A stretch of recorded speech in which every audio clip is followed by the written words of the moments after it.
Hello everyone, नमस्कार. स्वागत आहे तुमचं सुरभी निकम या यूट्यूब चॅनलमध्ये. तर आजचा व्हिडिओ हा तुम्ही सर्वांनी खूप जास्त रिक्वेस्ट केलेला होता. सुरुवातीपासूनच माझ्या कमेंट्समध्ये ह्या टॉपिकवरती खूप साऱ्या रिक्वेस्ट होत्या की दीदी तुला किती पर्सेंटाईल होते CETमध्ये, तुझा स्कोर किती होता आणि हा सगळा स्कोर करण्यासाठी प्रिपरेशन कसं केलंस हे सांग. तर आजचा व्हिडिओ हा त्याच बाबतीत असणार आहे. आजच्या व्हिडिओमध्ये मी तुम्हाला सांगणार आहे की मी माझ्या CETमध्ये 98+ पर्सेंटाईल कसे स्कोर केले आणि तेही फक्त MHT CETचं प्रिपरेशन करून. कारण की मोस्ट ऑफ द टाइम आपण यूट्यूबवरती इंटरव्ह्यूज बघतो, त्यामध्ये students JEE plus CET prepare करत असतात.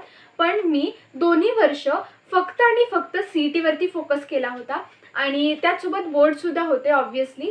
आणि ह्यामध्ये मला 98+ पर्सेंटाईल कसे स्कोर झाले हे सगळं तुम्हाला मी आजच्या व्हिडिओमध्ये सांगणार आहे. आणि जर तुम्ही माझ्या चॅनलवरती नवीन असाल किंवा अजूनही चॅनलला सबस्क्राईब केलं नसेल तर आता सबस्क्राईब करा आणि हो, बेल आयकॉन दाबायला विसरू नका, जेणेकरून माझ्या चॅनलवरती येणारे कोणतेही अपडेट्स तुम्ही मिस करणार नाही. तर चला व्हिडिओला सुरू करूया.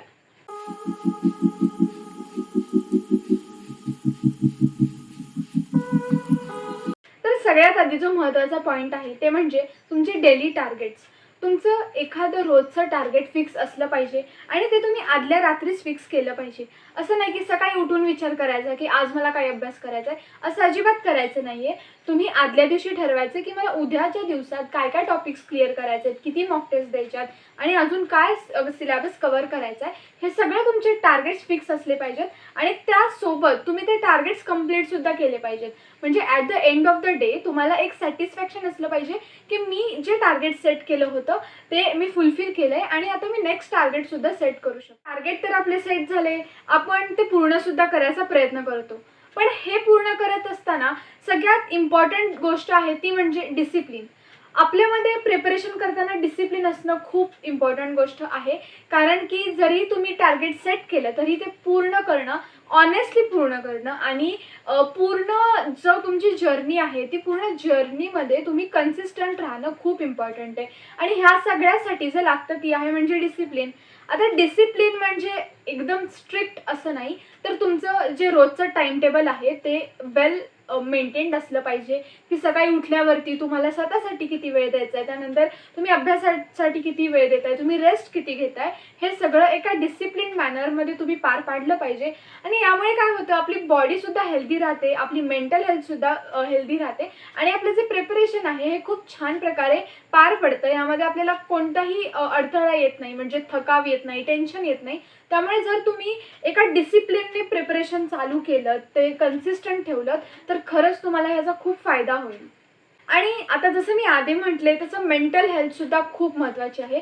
मी माझ्या आधीच्या व्हिडिओजमध्ये सुद्धा सांगत आहे की मेंटल हेल्थ आपल्या सर्वांसाठीच खूप इम्पॉर्टंट असते. म्हणजे भलेही तुम्ही कितीही मनापासून अभ्यास करताय, रात्रंदिवस अभ्यास करताय, पण जर तुमचं तिथे नीट कॉन्सन्ट्रेशनच होत नाही आहे, तुमचा फोकस अभ्यासावरती नाही आहे किंवा तुमच्याकडे खूप बाकीचे डिस्ट्रॅक्शन्स आहेत, तर हे सगळं जर तुमच्याकडे असेल तर ऑब्व्हियसली तुमचा अभ्यास नीट होणार नाही आहे. सो जी मेंटल हेल्थ आहे ती तुम्हाला खूप जपायची आहे.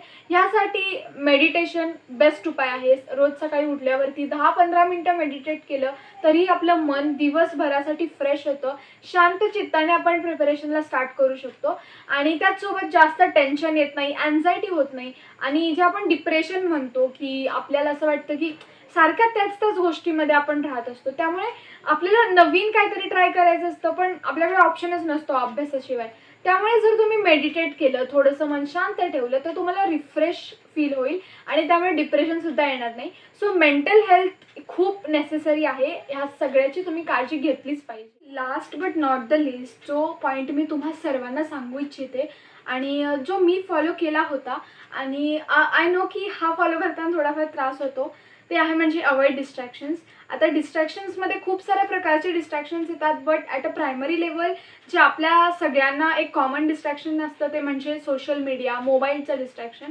सो टीनेजर्स आणि आपण सगळे जे जेनझी लोक आहोत ह्या लोकांना सोशल मीडियाचं खूप अट्रॅक्शन असतं आणि त्यामुळे आपला जो अभ्यासावरचा फोकस आहे तो नक्कीच हलतो. आणि आपण खरंच प्रयत्न केला पाहिजे की 1 वर्ष तरी, म्हणजे आता तर 7च महिने राहिलेत आपल्याकडे, तर एवढा वेळ तरी थोडंफार सोशल मीडियापासून दूर राहावा. जास्त वेळ त्याच्यामध्ये गुंतून जाऊ नका, कारण की खूप टाईम वेस्ट होतो आणि मग नंतर तुम्हाला रिग्रेट होईल की मी तेव्हा किती टाईम वेस्ट केला, तेव्हा माझ्याकडे टाईम होता पण मी फक्त मोबाईल बघत बसलो, गेम्स खेळत बसलो आणि त्यामुळे माझा अभ्यास झाला नाही. त्याचे मी पर्सनली डिस्ट्रॅक्शन्सवरती खूप कंट्रोल केला होता, सोशल मीडियापासून लांब राहिले होते. असं नाही की अजिबातच वापरायचं नाही, माझं यूट्यूब चॅनल आहे तुम्हाला माहीतच आहे, सो त्याच्यावरती सुद्धा होते, पण 24 तास मी एकाच गोष्टींमध्ये अडकून नाही राहिले.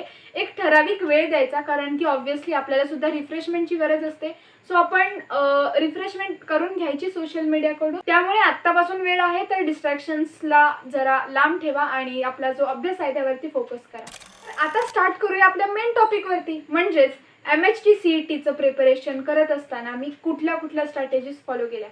तर सगळ्यात आधी मला MHT CETमध्ये 98.33% होते. आपण स्टार्ट करूया फिजिक्सच्या सब्जेक्टपासून. फिजिक्समध्ये मला होते 98.5%. आता फिजिक्स बऱ्याच जणांना अवघड जातो CETमध्ये, कारण की खूप सारे ट्विस्टेड क्वेश्चन्स असतात आणि लेंथी क्वेश्चन्स असतात, म्हणजे समजायलाच खूप वेळ जातो. त्यामुळे फिजिक्समध्ये मी म्हणेन की जास्त करून PYQ सॉल्व्ह करा. तुमच्या सर्वांच्या कन्सेप्ट तर क्लिअर असणारच आहेत, फॉर्म्युलेज क्लिअर करा, लर्न करा आणि वेगवेगळे शॉर्टकट्स असतात ते एका म्हणजे नोटबुकमध्ये वगैरे लिहून ठेवा. ते त्याच्या नोट्स तुम्ही तयार करा, कारण की माझ्या पर्सनली फाईल्स होत्या नोट्सच्या आणि ह्या नोट्स खरंच मला खूप उपयोगी ठरल्या CETच्या प्रिपरेशनमध्ये. कारण की मी जसं आधी म्हटलं, मी JEEचं काहीच प्रिपेअर करत नव्हते, त्यामुळे NCERTचा असा सिलेबस मला जास्त काही माहीत नव्हता.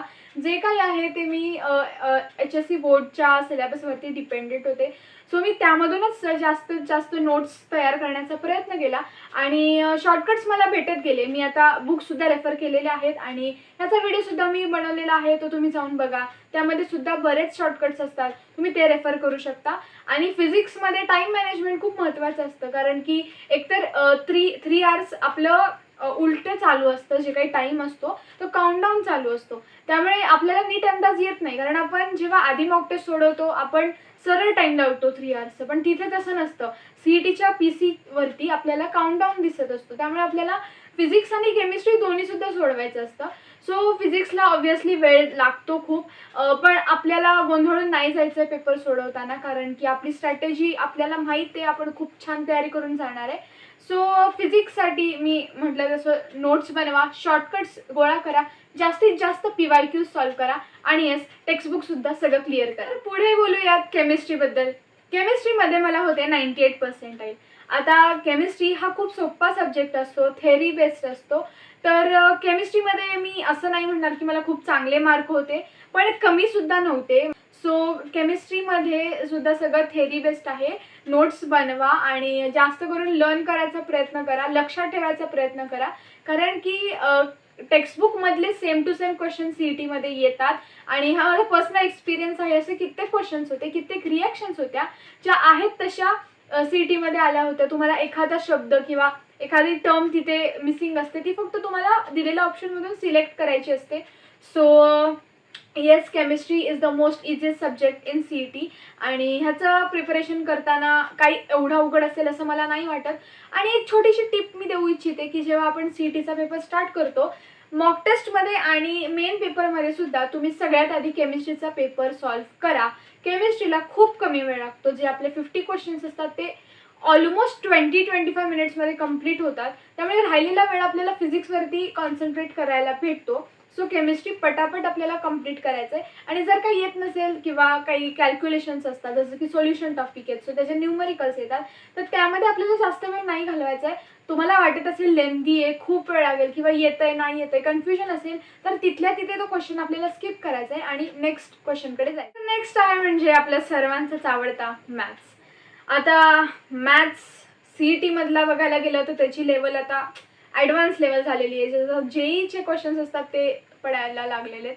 तर JEEच्या लेवल्सची मॅच करण्यासाठी आपल्याला आधी आपली HSCची लेवल पार केली पाहिजे. त्यामुळे ऑब्व्हियसली टेक्स्टबुक क्लिअर करा, सगळे त्यामधले सम्स आहेत ते क्लिअर करा.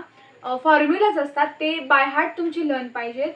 जे काही फॅक्टरायझेशन, डिफॅक्टरायझेशन, ट्रिग्नॉमेट्री फॉर्म्युलेज, सगळे ट्रिग्नॉमेट्री तर एकदम बेस आहे मॅथ्समध्ये. सो ट्रिग्नॉमेट्री तुमचा पक्का झाला तर ऑलमोस्ट तुमचा 1/4 part of maths syllabus complete होतो. बिकॉज काही मुलांचा एक प्रॉब्लेम असतो की 11चं ट्रिग्नॉमेट्री येत नाही, मग 12चं कसं कंटिन्यू करणार.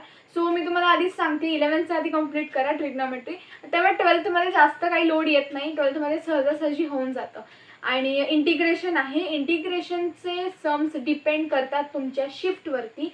आता माझ्या जे शिफ्ट होती त्या शिफ्टमध्ये थोडेसे मॉडरेट हार्ड क्वेश्चन्स आले होते, पण त्याच दिवशीची जी संध्याकाळची शिफ्ट होती त्यामध्ये इंटिग्रेशनचे खूप सोपे सम्स आले होते आणि जास्त लेंथीसुद्धा नव्हते. म्हणजे 3-4 स्टेप्स केल्या की लगेच ऑप्शन मॅच होत होतं. सो ट्रिग्नॉमेट्री आणि इंटिग्रेशनचे सम जे आहेत ते आपल्या हातात नाही आहेत की कशी लेवल येईल किंवा कसं पद्धतीने ते आपल्याला विचारतील, हे पूर्ण आपल्या लक फॅक्टरवरती डिपेंड आहे.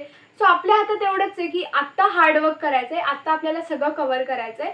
इंटिग्रेशनचे PYQ सॉल्व्ह करा. Most of the time 80% CETमध्ये PYQs विचारले जातात, त्यामुळे इंटिग्रेशनमध्ये तुम्ही PYQs करा. वेगवेगळे टाईप्स आहेत ते कव्हर करा आणि बोथ फॉर डेफिनाईट आणि इनडेफिनाईट इंटिग्रेशन फॉर्म्युलाज तुमचे पाठ पाहिजे. जे थेरम्स आहेत, शॉर्टकट्स आहेत, रूल्स आहेत, हे सगळे तुमचे पाठ पाहिजेत. आणि बाकीचं तर बऱ्यापैकी आपल्याला जमतं मॅथ्समध्ये. मॅथ्समधलं प्रोबॅबिलिटी आहे, हे चॅप्टर्स आपण पटकन करून टाकतो. आणि जसं आपण मॅथ्समध्ये बोर्डसाठी पण प्रिपेअर करत आहोत, CETसाठी सुद्धा सेमच प्रिपेअर करायचं, काही वेगळं नाही आहे. उलट CETमध्ये आपल्याला स्टेप बाय स्टेप नाही लिहित बसावं लागत. 2-4 स्टेप्समध्ये जर आपलं ऑप्शन मॅच होत असेल तर आपलं काम होऊन जातं. सो मॅथ्समध्ये टफ लेवल आहे, आय अंडरस्टँड, बट तरीही आपल्याला आधीपासूनच सगळं स्टार्ट करायचं आहे, फॉर्म्युलेज लर्न करायचे आहेत. आणि हो, मी अजून एक सांगेन की PYQs मी म्हटलं तसं तुम्ही सॉल्व्ह करा आणि त्याचसोबत जे बाकीचे रेफरन्स बुक्स आहेत जसं की स्कोर बुस्टर आहे, टार्गेटचे, ट्रँकचे बुक्स आहेत, हे सगळे तुम्ही फॉलो करा. ह्यामध्ये सुद्धा एक्स्ट्रा सम्स दिलेले असतात जे बऱ्याचदा CETमध्ये विचारले जातात. सो तुम्ही ते सुद्धा फॉलो करा. आणि आता last but not the least, mock test. आता मॉक टेस्ट मी प्रत्येक व्हिडिओमध्ये सांगत असते, कारण की मॉक टेस्ट माझ्यासाठी खूप इम्पॉर्टंट होत्या. माझ्या पूर्ण जर्नीमध्ये मी जो काही अभ्यास केला, जे काही प्रिपरेशन केलं, त्याचा एक रिझल्ट किंवा त्याचं एक ॲनालिसिस मला मॉक टेस्ट देत होते. आणि ह्याच्यामुळे मला खरंच खूप मदत झाली माझ्या प्रिपरेशनमध्ये इम्प्रूव्ह करण्यासाठी. आणि आज जे काही मला पर्सेंटाईल पडले ते ऑब्व्हियसली मॉक टेस्टमुळेच आहेत. कारण की मॉक टेस्ट आपल्याला आपल्या प्रिपरेशनचा रिझल्ट दाखवतो, आपण आपल्या कोणत्या लेवलवरती आहोत हे दाखवतं. सो मॉक टेस्ट तुम्ही द्या.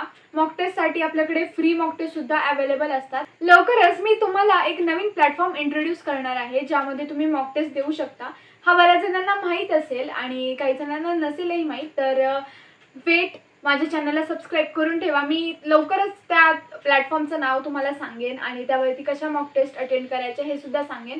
पण तोपर्यंत आपल्याकडे खूप साऱ्या फ्री मॉक टेस्ट अवेलेबल आहेत. इवन पेड मॉक टेस्ट आहेत जे ॲप्सवरती असतात. सह्याद्री ट्युटोरियल्स आहे, दिनेश सर ॲप आहे आणि दिनेश सरांचा ब्रह्मास्त्र बुक द बेस्ट आहे. तुम्ही ते फॉलो केलं मग तुमचं मॅथ्स एकदम पक्कं झालंच म्हणून समजा.